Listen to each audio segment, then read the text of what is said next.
Alô galerinha, bem-vindos a mais uma hora do exercício, todos os dias aqui no canal do Professor Guerra, continuando com a prova do Enem de 2015, primeira aplicação. Questão 56 da prova azul diz: algumas raças de cães domésticos não conseguem copular entre si devido à grande diferença em seus tamanhos corporais. Basta você imaginar um Chihuahua e um São Bernardo. Ainda assim, tal dificuldade reprodutiva não ocasiona a formação de novas espécies, a tal da especiação. Como que ocorre a especiação normalmente que a gente vê aqui no ensino médio? Era uma vez uma população de bolinhas laranja. E aí, nessa população, vai surgir uma barreira geográfica que impede, como um rio, por exemplo, que impede o fluxo gênico entre essa população. Eles conseguem se reproduzir entre si, aqui de um lado, e entre si aqui do outro, mas entre si, através do rio, de um lado ou outro do rio, eles não conseguem mais. Então elas passam a estar isoladas, tá, reprodutivamente. Esse isolamento inicialmente geográfico, vai dar origem a um isolamento reprodutivo.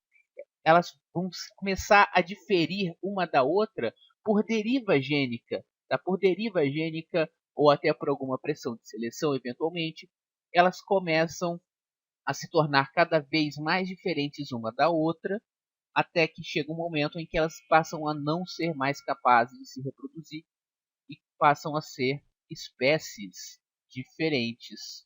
Então, mesmo que você tire esse rio daqui, eles não vão mais ser capazes de se reproduzir porque vão ser espécies diferentes.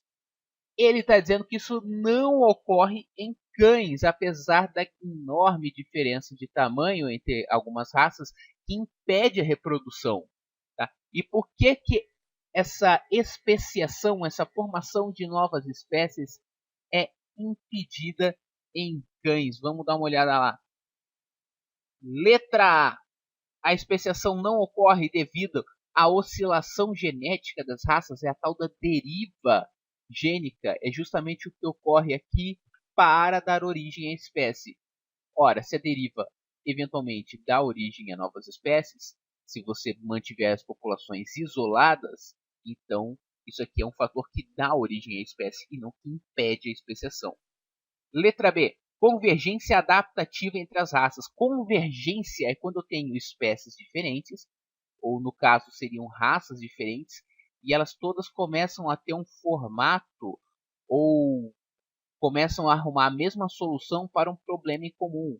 É como eu tenho, sei lá, o morcego, a ave e o pterossauro. Todos voam, todos têm características em comum, apesar de terem origens diferentes. Eles têm características em comum que permitem o voo. Eles têm um tegumento isolante, o morcego tem pelos, o pterossauro tem pelos, a ave tem penas, eles têm uma asa, eles têm isso, eles têm aquilo, músculos peitorais fortes, esse tipo de coisa que permite o voo. É uma convergência, apesar da origem diferente, eles convergem para o mesmo ponto para resolver o mesmo problema. Aqui nos cães, eles têm uma origem comum e eles divergem para resolver problemas diferentes, que são problemas do homem. A coisa não é nem natural. Ó. O homem planeja, eu quero um cachorro pequeno para companhia, eu quero um cachorro assim para caça, eu quero um cachorro assim para sei lá para onde, eu quero um cachorro desse outro jeito para não sei o que lá. Então, são problemas diferentes, que aí a partir de uma origem comum, o Canis lupus, a gente começa a divergir raças diferentes. É justamente o contrário da questão aqui. Letra C. Isolamento geográfico entre as raças. Você pode criar no mesmo quintal um São Bernardo e o Chihuahua. Não tem essa de isolamento geográfico. Originalmente, as raças não foram criadas por isolamento geográfico, isso foi seleção artificial. Tá? E hoje em dia você também não tem esse isolamento geográfico. E mesmo se você tivesse, isso seria um fator que contribui para a especiação e não que impede. Letra D, seleção natural. Não tem absolutamente nada natural num pug. Não tem absolutamente nada natural desses cachorrinhos que aparecem no, né, sei lá qual é o nome deles, que aparece dentro de uma xícara, esses pequenininhos, tá, Lulu da Pomerânia, etc. Isso aí não é nada natural. Um cachorro desse não sobrevive. Coitado do pug, tem uma dificuldade imensa de respirar. Todos eles têm várias deformações por conta da vontade da gente deixar o cachorro com esse jeito aí. Não tem nada natural, tá? É tudo artificial. E mesmo assim, esse tipo de seleção natural ou artificial só afasta as raças entre si. Isso não aproxima, isso não mantém uma coesão na espécie. Isso só seriam fatores que levariam, olha, o afastamento das raças entre si. E aí, por fim, letra E, manutenção do fluxo gênico entre as raças. Se você quiser pegar um espermatozoide de São Bernardo e de um óvulo de Chihuahua, você consegue fazer um cachorro a partir disso. O que mantém eles como uma espécie é que eles conseguem se reproduzir, têm potencial de se reproduzir entre si por conta da compatibilidade genética, por assim dizer. Vai dar certo. Porém, é necessário um parênteses aqui. Essa aqui é a resposta certa, vamos ser felizes, letra E de espécie e tudo mais.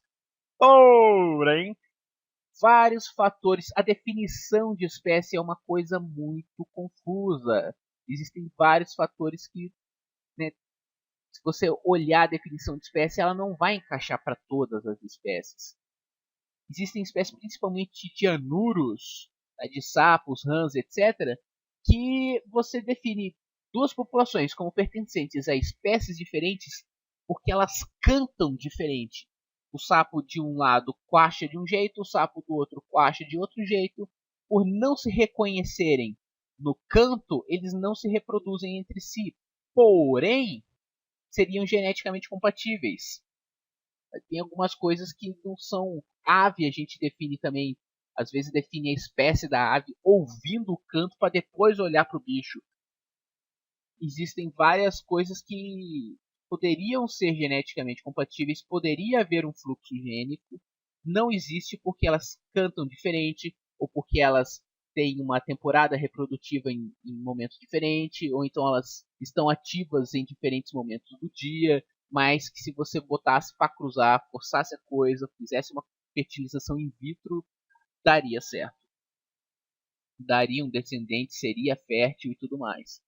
Então, a definição é meio vaga, mas isso aí é mais um parênteses do que qualquer coisa.